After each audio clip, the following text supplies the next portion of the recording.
So, Paige Bueckers' debut, man, it wasn't that good. Not gonna lie, not that good. The Dallas Wings suck. That's my first thoughts. The Dallas Wings suck. They suck. While much of the WNBA spotlight was on Paige Bueckers, it was Napheesa Collier who stole the show with a dominant 34-point performance that made Bueckers look like just another rookie. The highly anticipated showdown of UConn stars wasn't even close. It was just the two-man game between Napheesa Collier and Courtney Williams. Courtney Williams with 25 and 9 assists. Napheesa Collier with 34 points. While Paige Bueckers managed just 10 points on 3 of 10 shooting, Napheesa Collier took over the third quarter with an explosive 18-point burst. The Texas crowd fell silent as the seasoned pro asserted her dominance. This was more than just a game. It was a clear reminder of the gap between college stardom and WNBA reality. The same media outlets that anointed Bueckers before she played a single pro minute are now scrambling to explain what happened. Collier didn't just play. She gave Bueckers a front-row lesson in how the WNBA really works. Can Paige rise to meet the hype? Drop your thoughts in the comments below. Let's go. Absolutely suck. They have no coach. They employ Napheesa Smith. Their coach doesn't seem to know about it. Their coach was shocked that the Minnesota Lynx were cutting so much. A team whose offense is cutting.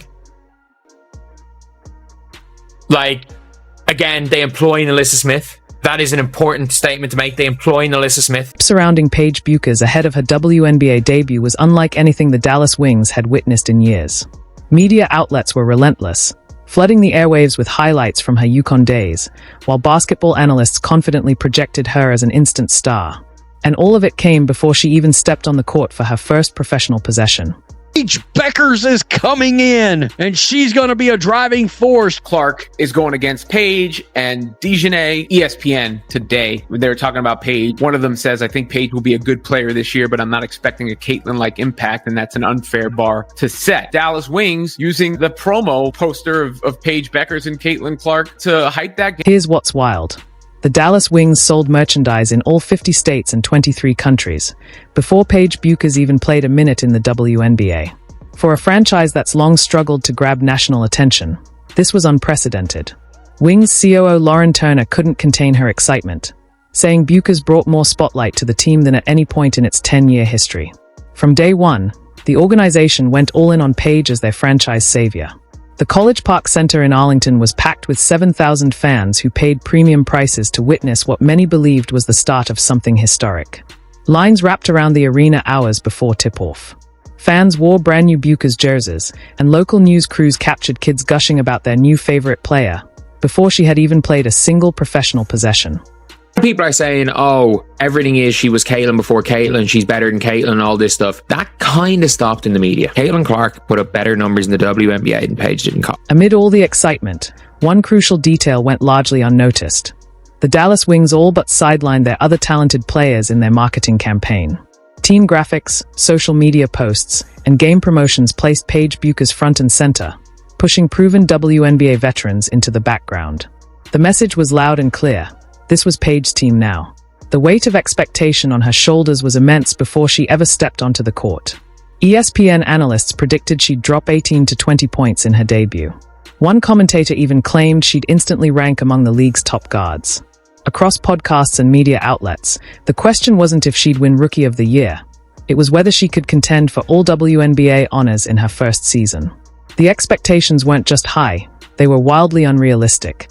Is the chosen one, as they say. That may not be the case for Bueckers. For those of you wondering if Paige's acceptance into the WNBA will be different than Caitlin, delusional fan base that follows Caitlin Clark disrespected the WNBA players by saying she's going to go into that league and tear it up. When the game finally tipped off, reality set in quickly. Paige Bueckers looked hesitant, struggling to adjust to the physicality of the Minnesota Lynx defense. The poise and confidence that defined her college career seemed to fade under the intense spotlight of the WNBA. The sellout crowd, which had roared with anticipation just hours earlier, grew noticeably quieter with each missed shot and lost opportunity. TV cameras repeatedly caught her on the bench, visibly frustrated, as Minnesota steadily widened the gap. You could almost feel the weight of the expectations pressing down on her with every quarter. This wasn't the highlight reel star from UConn. This was a rookie coming face to face with the harsh realities of the professional game. So let's take a look at what Paige did, okay? This is Paige Bueckers right here. She went 3 for 10 from the floor, 0 for 2 from the 3, took care of the line. She had 7 rebounds, 7 rebounds, 2 assists, and 10 points, all right? She had 2 turnovers, 3 fouls within the game. She took care of the line. So, yeah, it really wasn't that good. She didn't have a great day of shooting. Not what we're used to seeing her being efficient. By the third quarter, the truth was unavoidable. Paige Bueckers wasn't taking over. She was still searching for her place. The same fans who had erupted during her introduction were now glancing at their phones, their excitement fading. Commentators who had confidently predicted instant stardom began backpedaling, chalking it up to first-game nerves and the typical rookie adjustment curve. But when the final buzzer sounded, the stat sheet told a sobering story. 10 points on 3 of 10 shooting, 0 for 2 from beyond the arc. Yes, she added 7 rebounds and 2 assists, but this was far from the dazzling debut so many had forecasted. As the crowd quietly filed out, it was clear the championship dreams would have to wait. Every time Paige Bueckers dribbled up and passed the ball, she just stood on the weak side. She stood on the weak side and watched. That's on the coach. That is 100% on the coach. Paige was watching. She was a passenger most of that game. Meanwhile, on the other end of the court, Napheesa Collier didn't just perform, she dominated. While Bueckers struggled to find her rhythm, Collier delivered a masterclass, dropping 34 points with ruthless efficiency. She shot over defenders, attacked the rim at will, and dictated the pace of the game from the opening tip to the final whistle. The contrast was striking, a seasoned star putting on a clinic, showing the rookie just how wide the gap still is between promise and proven excellence. 34 points on opening night. How did that feel? Feels good. Feels better to get the win. I'm glad we turned around the second half, but it was nice. Man, it felt good. It felt like what we trying to do all season long, man. What's the mindset this season? The mindset is to go get us a ring, so we know what we got to do. Just go out there and take it. You know, I think we have all the tools to do. We got to go out there. The gap between Collier's performance and Bueckers' debut wasn't just noticeable, it was a canyon. The veteran outscored the rookie by 24 points while shooting with far greater efficiency. But it wasn't just about numbers. Collier didn't simply outplay Bueckers. She outclassed her, delivering a real-time basketball lesson that no amount of pre-game hype could prepare the rookie for. While all eyes were fixated on Paige Bueckers, Napheesa Collier quietly orchestrated a statement game that no one saw coming. The reigning Defensive Player of the Year didn't need media buzz or marketing campaigns. She just needed the ball. I'm really happy for Paige. I really, really like Paige, her family, the way she plays. Like, she's just a great person and player. So I'm really happy for her. I texted her like, good luck tonight. Don't do too much against us. You wait till your next game. But, yeah, I'm excited for her. What do you think? Some character that you admire? First of all, her work ethic. And then I think just the way that she's already a three-way player. Mid-range is probably the hardest to master, and she's really good in the mid-range. But especially as a point guard, being able to score at all levels, and then her vision, really impressive, especially for someone who hasn't played professionally. The first half remained competitive, with the Wings staying within striking distance, trailing the Lynx by just a few points. Bueckers had a few flashes of brilliance, and Dallas fans stayed engaged, hopeful that a tight contest might unfold. But then came the third quarter, and everything shifted. Like a switch being flipped, Napheesa Collier transformed into an unstoppable scoring force. In those 10 minutes, she exploded for 18 points, the highest scoring quarter of her entire career. Each time she touched the ball, you could feel the energy draining from the Dallas crowd. Their cheers for Bueckers faded into nervous silence as Collier methodically dismantled their defense.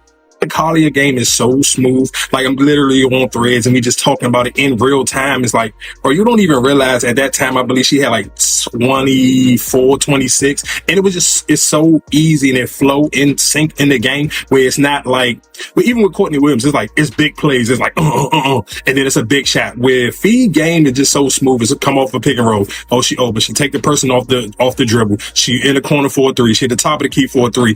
It's just effortless into the flow of the game. The Wings made a critical error by assigning Melissa Smith to guard Collier, a mismatch that the veteran forward exploited without hesitation. Collier relentlessly attacked the matchup, racking up easy buckets and drawing fouls for trips to the free throw line. And by the way, every single time Melissa Smith is on the floor, they attacked her. They attacked Melissa Smith every single possession. They attacked Melissa. What made Collier's performance even more impressive was her sheer efficiency. She scored with remarkable precision, going a perfect 8-for-8 from the free throw line. From beyond the arc, she shot 2 for 3, demonstrating her ability to hurt Dallas from every spot on the court. Her shot selection was impeccable. Collier took what the defense gave her, never forcing contested shots and always making the right play. Kind of don't realize, like, oh, dang, Fee got 34, because you could easily see his parts of the game where she was actually calling for the ball or trying to even be more ball dominant. Fee could have easily had a 40 ball game with, like, without a doubt, a shadow in my mind. But she just allows the game to actually come to her and allow the game to flow and allow her teammates to catch rhythm. And that's how you have Courtney Williams with 25 points and 9 assists. Like, that pick and roll game was looking like Stockton and Malone. And I'm not going to lie to you, John Stockton J ain't nowhere near as clean as Courtney Williams be giving.